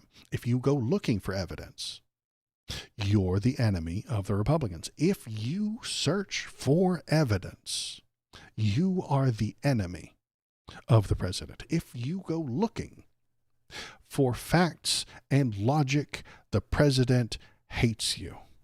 He does not want you to do that. Do not go looking for facts. Ugh. No. Take his word for it. Trust him, bro. Do not go looking for facts. Do not go looking for evidence. They will provide all the facts and evidence you need. If you ever need a fact, Donnie will provide it. And you just have to believe that. You just have to trust that. You just have to know and feel that he is the source of all truth. That's why he named his fucking media company Truth Social, because that is where all the truth comes from. His authority provides all reality. If you're not an idiot, you call that authoritarianism. But lots of dumb people like the feeling that he gives them, and so they appreciate what he does. So here's the end. While many of Mr. Trump's directives have been blocked or delayed by courts, election experts say that their potential harm remains significant, and that some of these efforts have already eroded faith in the process. The point of so much of this campaign is not actually to change policy, because they know they don't actually have the authority to change policy. It is to inject distrust and confusion into our elections, both to discourage people from participating and lay the groundwork for calling elections into question after the fact. And that is where America is right now. So that's all the doom and the gloom and the misery. I said I'm a cynic, and I know that that's true. That strong cynical side of me is drawn to these stories, compelled to point and to shout and try and get your attention. Look at this, it's broken. Look at all these Nazis. Look at all this crime. Look at this thing that he did. And here's the law that says it's illegal. The cynic in me is also hoping that by shining even a small light, maybe the injustice will stop. But how could it? How could injustice be stopped? Just by pointing it out. Well, you'd need first, there would have to be some kind of authority figure, a government, a judge, a department filled with experts, proclaiming something to be unlawful, unethical, or immoral. Then using the power granted to them by the people to charge and prosecute the people doing the injustices. It's a great idea, and we used to have it. For about 100 years we had it. It was a pretty good system, but that version of America might be dead. The people responsible for these processes have decided that money is more important than justice. Lawyers and judges are people that need money to live, and more money is always better. So they rule in whatever way makes them the most money. We've had a pretty good system for like 100 years or so, but it's been ruined because the sacrifice would be too high. And I think that America and freedom requires sacrifice. Doing what gets you the most money is not a sacrifice. Telling the truth is a sacrifice. Holding people responsible for the crimes they have committed is a sacrifice, because they could just pay you to look the other way. They could pay you and fund your next campaign if you just let them get away with one little crime. It takes sacrifice to combat injustice. And that system has been ruined. A lawyer standing against Trump would make less money than the ones working for him. A judge ruling against right-wing fascism could lose their job, their career, their pension, and maybe even be subject to retaliatory right-wing violence. An Air Force major who suggests that Donald Trump should be impeached is making a sacrifice. He is sacrificing his life, his time, his effort, his freedom, his career. He is sacrificing it, hopefully, for something good. I'm sacrificing a little bit, not much, to do this stream. I tell you what I'm feeling. I tell you the truth, and I sacrifice my time to edit it and try and get the word out. I could be playing video games right now. I could be driving Uber and making more money right now. I could be doing a dozen things that would be more fun and more profitable. I could just make this entire channel about hating Star Wars, and the YouTube algorithm would promote me. I would benefit. But instead, I sacrifice. I want to talk about the truth. I want to tell you what I'm thinking, and I want to put my face out there, possibly for some sort of a retaliation as well, because I think that's the right thing to do. Anyone in the government who's willing to make sacrifices has been purged. I've been watching Donald Trump for a very long time, and over the past year and a half, the MAGA morons have chased out all the experts from the government. They hate experts. Knowing stuff is dumb and gay. They want their administration to feel what's legal and what's not. They want to use their common sense to draw societal boundaries, to tell you what you're allowed to think and what you're allowed to do. And no, they won't base those decisions on ethics. Ick, yuck, gross. That's nerd shit. They will base everything on what is and isn't woke. They can't define that word. They can't explain what it is to be woke, and they sure as hell can't provide any evidence of it in a courtroom. But they know it when they see it, and they hate it. They don't recognize that is itself a type of ethic, right? It's a negative ethic. Being woke is ethical, and being anti-woke is unethical. But they don't like that word ethic. They just like the word woke. Back during his third presidential campaign, Trump was doing a rally. I was just watching it offhandedly. Normal rally stuff. You know, he said shit about immigrants, and then the crowd clapped. He said some shit about sleepy Joe Biden, and then they clapped. But then he said, woke is shit. Those were his actual words. Woke is shit. And the crowd went wild. They stood, they cheered, they screamed, they hooted, they hollered. Because that is the only ethic they have. Woke tells you that you have to be decent to other people that are different from you. You have to accept the people who are different from you. And MAGA hates that shit. They want everyone to be exactly like them. Anyone who isn't MAGA, anyone who isn't exactly like them, anyone who doesn't think like them, act like them, talk like them, and look like them needs to get the fuck out of the country and should be chased out at gunpoint if necessary. That is the MAGA ethic. That is the only ethic they hold. Hatred for people who are different. So no, I don't have much hope that the experts, the higher levels of government, can save us. The entire DOJ is compromised. The law enforcement agencies fired anyone who is not willing to swear fealty to Donald Trump. And Hegseth has been weeding out the military. Hegseth's probably kicking himself for missing this guy, you know? Hegseth is like, well, how did we not catch this guy in the woke dragnet that we ran? And don't be surprised if Hegseth mentions the firing squad for this guy, he's not gonna do it. I don't think he's actually going to organize a firing squad for this guy, but he's gonna joke about it. He's gonna kind of point at it. He's gonna imply it just a little bit. He's gonna do that Schrodinger's asshole kind of a thing and be like, hey, back in the day, they used to put people in front of a firing squad for this kind of thing. And if you give him shit, if you press him, if the woke left says, hey, that's kind of fucking killing a guy for what he had to say is kind of bullshit, he'll be like, oh, I was just joking. I was just kidding. I wasn't being serious. You wokies just all take everything too seriously. But if the right and the president says it's kind of a good idea, he'd be like, yeah, it is a good idea. Schrodinger's asshole. He's joking unless you're into it, in which case he's totally serious. So don't be surprised to watch that pop off over the next few days.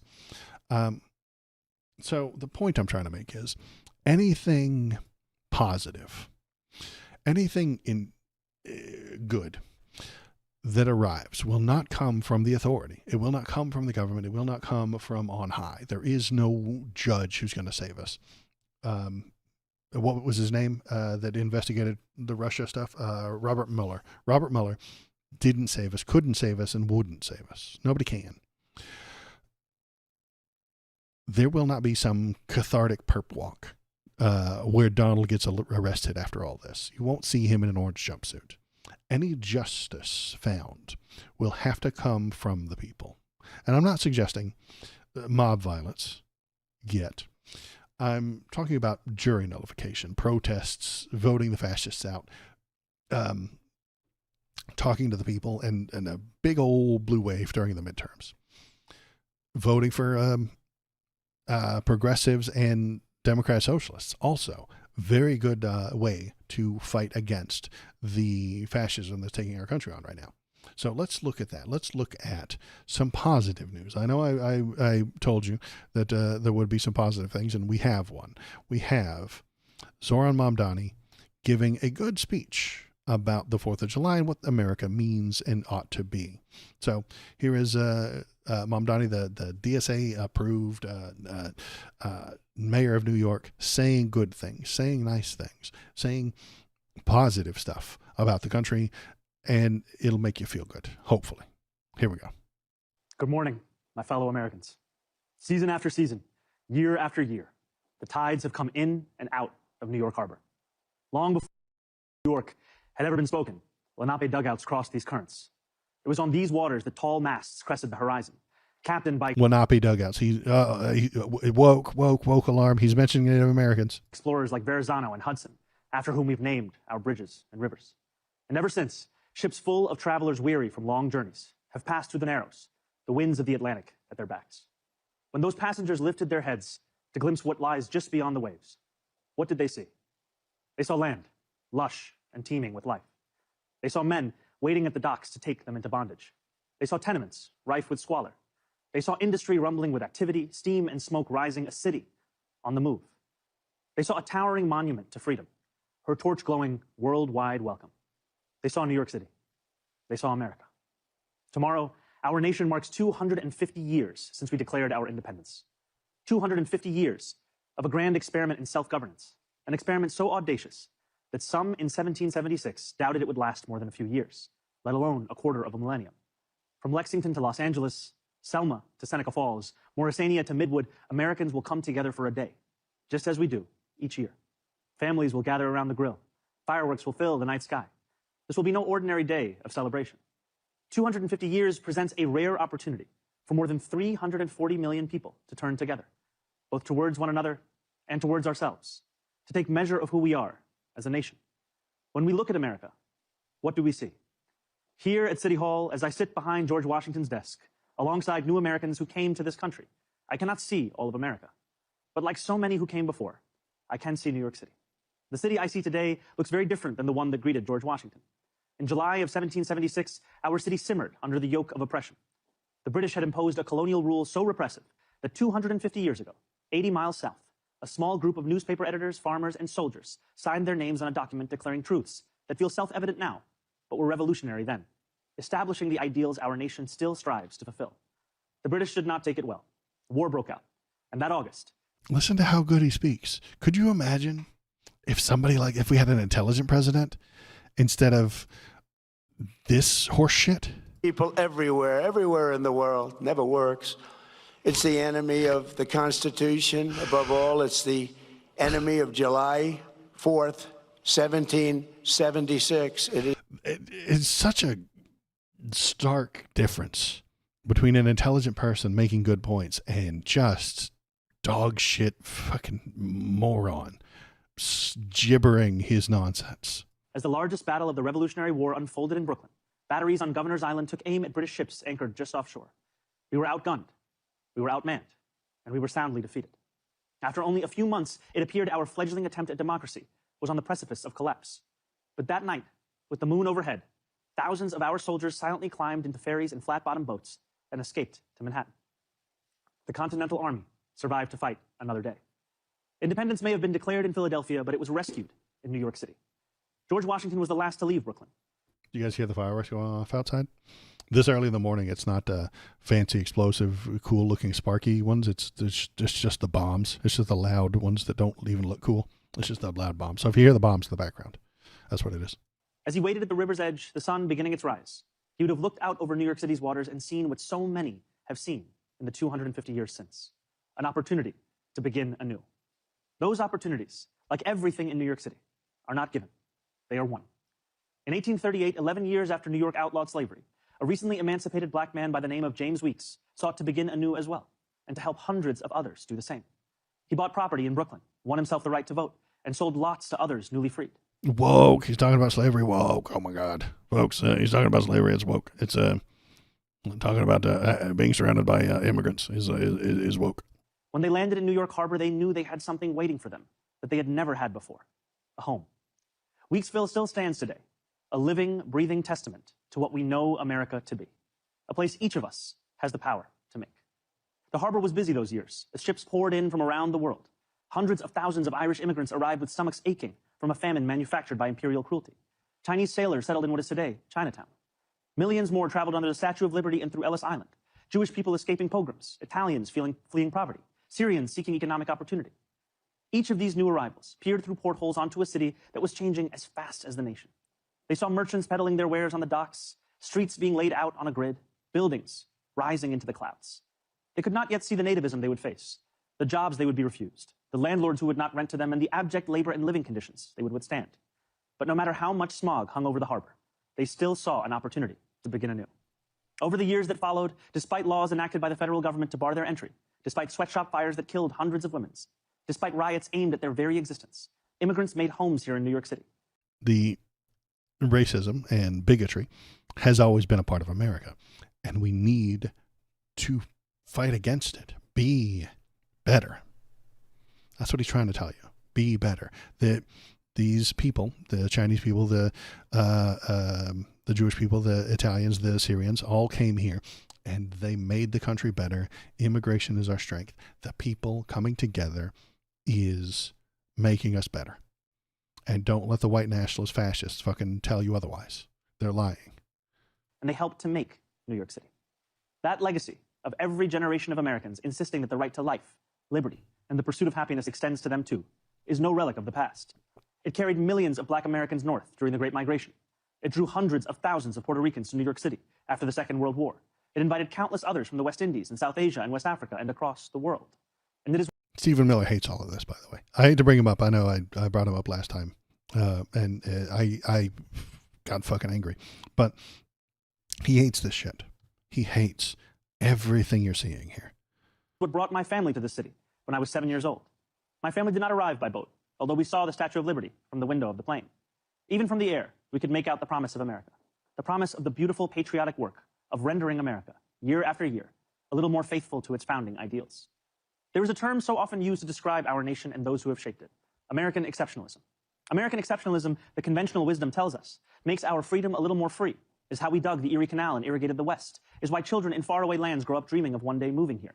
And yet the irony is that the story of America has so often been written by those who were told by others with power and influence and wealth that they were anything but exceptional.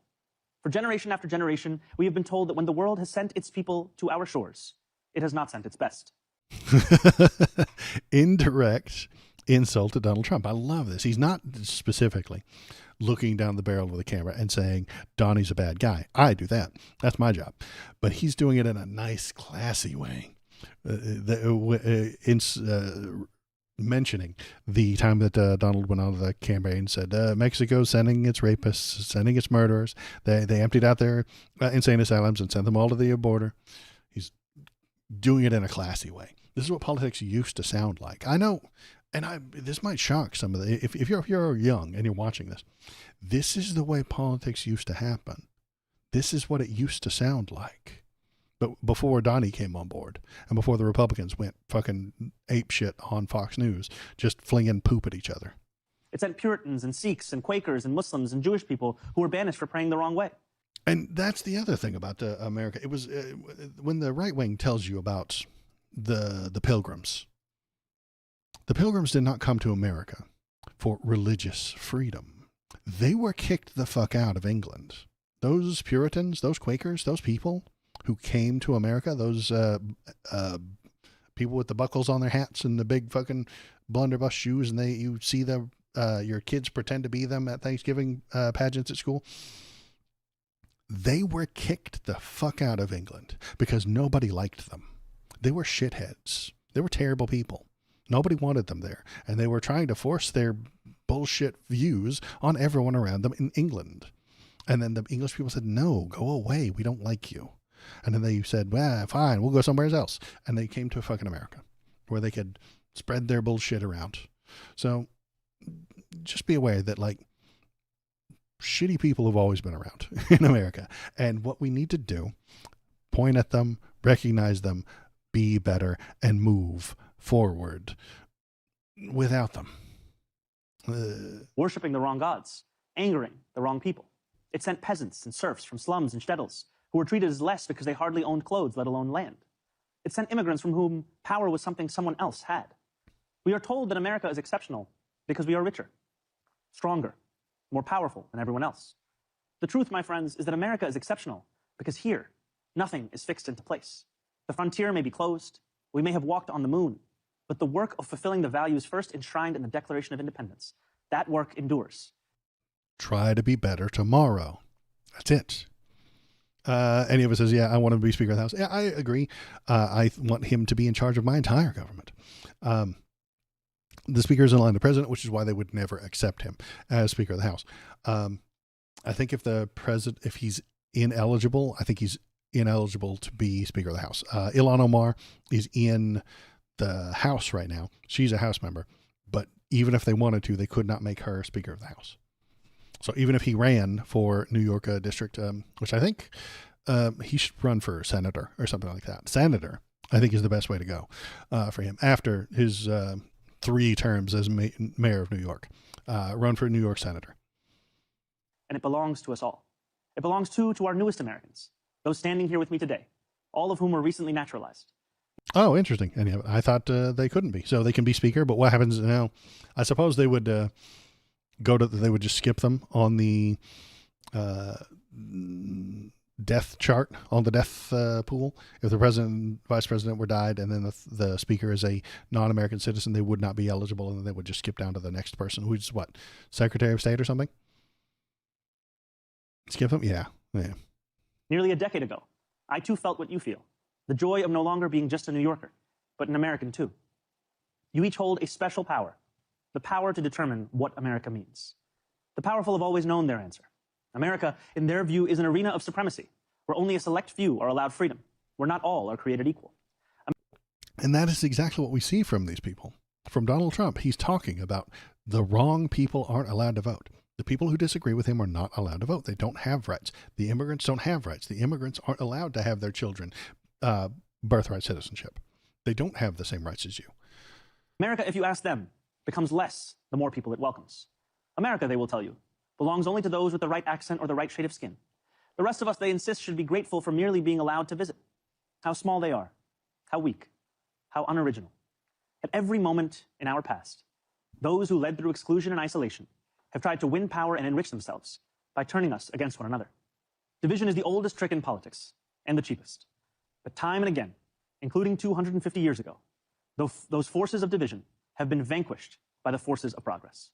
As Thomas Paine once wrote, "This new world hath been the asylum for the persecuted lovers of civil and religious liberty. Hither have they fled." And yet today, too many of our leaders do not believe in a vision of this nation as an asylum for the persecuted, but rather as one that persecutes those seeking asylum. As we mark 250 years, what do we see? We see a city of contradictions within a nation of contradictions. We see the wealthiest country in the history of the world, one where children go to sleep hungry while the world's first trillionaire hungers for more. We see monopolies. Nice little call out to at Elon. You know, he doesn't mention him. I get to mention him because I'm a commenter and I don't lose my job if I mention it. But children are starving, but the trillionaire is hungry for more. Dominate every industry and oligarchs who buy elections. We see masked agents terrorizing our streets, eating food cooked by our undocumented neighbors before spiriting them away in unmarked vans. We see a nation whose immense wealth has been built by those with calloused, dirt-streaked hands, those who toil on factory floors and chisel into stone. And we see a nation that has allowed so much of that wealth to be held instead in the soft hands of a precious few.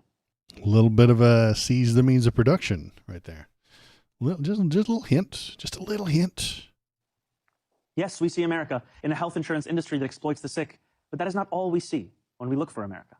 We see it too in the nurse who works a double shift and then stops on her way home to check on an ailing neighbor. Yes, we see America in corporate landlords for whom negligence is a business model. We see it too in the father who tucks his children into bed beneath a ceiling stained with leaks, who wakes before dawn to go to work and still believes his country can do better by his family. Yes, we see America when we spend our tax dollars on bombs and bailouts, when we sell our elections to the highest bidder. Yet we see it just as clearly in every American who still believes this country belongs to we, the people. We see America each time neighbors link arms with neighbors without asking how long they have lived here or what papers they have, as ICE invades our neighborhoods. We see America each time those young and old stand in the beating rain or the stifling heat to cast their ballots. We see America each time working people demand more, not just for themselves, but for their fellow Americans. There are some who respond to those who ask for more from America with a simple refrain: love it or leave it, they say. But patriotism has never been about pretending our nation is without flaws. Patriotism is without flaws. That's what I was talking about earlier about the dad and the child thing. If you see the country as your father, you won't accept the flaws. If you see the country as your child, as something underneath, something that you build, you can see the flaws. You can accept the idea that it is incorrect and you can try to correct it. Every act of righteous dissent. It is every march led under the heavy sun. It is every protest held a decade before its time. It is precisely because we love this nation that we will not leave it. After all, who loves America more than those who have sacrificed so much to make it free? Sacrifice. Again, I mentioned it earlier. Sacrifice. This guy is sacrificing. The judges in the DOJ are not. They are not willing to. They are not willing to sacrifice and cut their own pay, cut their own power to do what is right. Today, I think not only of the 4th of July, I think too of the 9th of July. 5 days after the Declaration of Independence was signed, it arrived here in our New York City. Redcoats had disembarked on Staten Island. More than 100 British ships loomed just offshore. Across this city, the Continental Army prepared for an invasion. George Washington commanded his brigades to assemble just a few feet from this building. It was known then as the Commons. Today, we call it City Hall Park. There, within range of British guns, Washington ordered his generals to read the Declaration aloud. And with the world's mightiest empire poised to attack, Washington told the people of New York City what we will celebrate tomorrow, that we had declared our independence, that freedom was within reach. That evening, danger loomed. Conflict was not a question, but a certainty. And yet when those early New Yorkers marched toward the statue of King George III that stood in the Bowling Green, a statue they would melt down into bullets for their young army, they walked in unison, grounded not in the... So the people of young America tore down the statue for the illegitimate government that they did not respect any longer. They broke the statue, they melted it, and turned it into bullets for killing the people of that illegitimate government. I'm just saying. Just pointing that out. When the Republicans and the right wing say there's no space for violence in America. American politics is not about violence. The fuck it isn't. It's always been that way. All politics is violent. All of it. Pursuit of plunder, but in ideals that for the first time had a name: America. Those ideals upon which our nation was built, they are strong enough to endure any authoritarian regime, but only if we reach for them. Ours is a nation working each day towards the perfection in which it was conceived, a nation striving each day to better itself. Therein lies the work of America: the striving, the bettering, the reaching towards perfection. And what would you call that if you had to give it one word? Making incremental progress a little bit every day. You'd call it progressive. This is why progressivism is correct. This is why you should be a progressive. What a privilege each of us has to live in a nation that every one of its inhabitants can shape. What a responsibility each of us possesses to prove ourselves worthy of all those who came before. What power each of us holds to bring America ever closer to the greatness so many have seen when they looked upon these shores. The greatness that, for 250 years, has been America. Thank you. God bless America. God bless New York City. And happy 4th of July. Good morning. See, wasn't that great? That was fantastic. We could have that. We could have people like that being in charge of the goddamn country instead of this bullshit. Anniversary of American heritage, we resolve and swear for all to hear that the citizens of the United States of America will vanquish communism quickly. He's talking about vanquishing people with different ideas. Kick them out of the country if they don't think properly. That's the difference. If anybody, while you're hanging out with your family tonight, suggests both sides are the same, they're all the same. The Democrats and the Republicans, they're all the same. No, they're not. Horseshit. They're not. There is a blatant, obvious difference, and that is it. You can see it right here in these two little speeches. So that is the good thing. That is the kind of happy news that we have today. The positive things are that there is still a chance. The Democrat Socialists of America are winning some elections. Zoran's doing good. The people he is holding up are doing well, and they're winning some elections. And then the midterms are looking to be maybe a blue wave, and then we can get rid of Donald Trump, and that might happen. But it's not going to be easy, and it is going to be a difficult time. So if we want good things, we have to make them ourselves. Talk to the people around you tonight. If you're going to a place, tell them, if you're at the barbecue, they're not the same. There is a difference between them. If they complain about Democrats, be like, no, it's not quite true. You don't have to get into a shouting match. You don't have to do anything, but gently, subtly move them to the left. Just a little bit. Be like, yeah, you know what? That's not true. Donnie's up here complaining about communism, and there aren't any communists. I mean, they're not even with power anyway. There are some goobers online, but they're not in charge of anything. The Democrats are not communists. The progressives are not communists. It's nonsense. Just move them slightly to the left, just a little bit. And then maybe we can get to a better place rather than the same old horse shit, this nonsensical madness. We can only lose the midterms if we allow ourselves to lose the midterms, if we are foolish, stupid, and unwise. But if we terminate the filibuster, as we should do, and immediately vote for the Save America Act, then we will not lose an election for 100 years. Which of these two people, if you can't tell the difference between these two, you're out of your mind. And which of them is talking about freedom? Which of them is being decent? Which of them is being more intelligent? Obviously, you know the answer. So that's all I had to complain about today. That's all I had to talk about for the moment. I'm getting trolled off camera over here. But that's all I've got for today. I appreciate everyone who's here today. I know it's a holiday. Thanks for coming in. Thanks for sticking around. Thanks for telling me what you're thinking. If you want to, go on over to the Discord and tell me what you're thinking. Tell me what you're feeling. Post some photos of your favorite fireworks and whatnot. There's the Discord. You are welcome there if you are not a robot. Post some photos. Post some dog pics. If you've got a dog that's unhappy about the fireworks, post a picture of them. If you've got a dog that loves the fireworks, post a picture of that. happy 4th of July. Hope is possible. Hold the hope. Be cynical. Yes, I know. I am too. Be cynical, but then have a little bit of hope. And I will be back on. Am I going to be here this Wednesday? No, I'm probably not going to be available on Wednesday. So it'll be a whole week before I get to stream again. So I will be back on Saturday, a week from now, West Coast, Best Coast time, and 10 a.m. West Coast, Best Coast time. If you want to, in the meantime, go to the YouTube page, YouTube. There it is. There's the YouTube link. Go over there, watch my stuff, watch any of the videos there, and click the like button, click the subscribe button, click the follow button, click any of the buttons. And that is it for me today. Thank you for following. I'm going to call it off right here. Yeah, that's it. That's all I've got. And I appreciate everyone's here. Thanks very much. I'll be back on Saturday unless the Gestapo kicks in my door and drags me off to the gulag.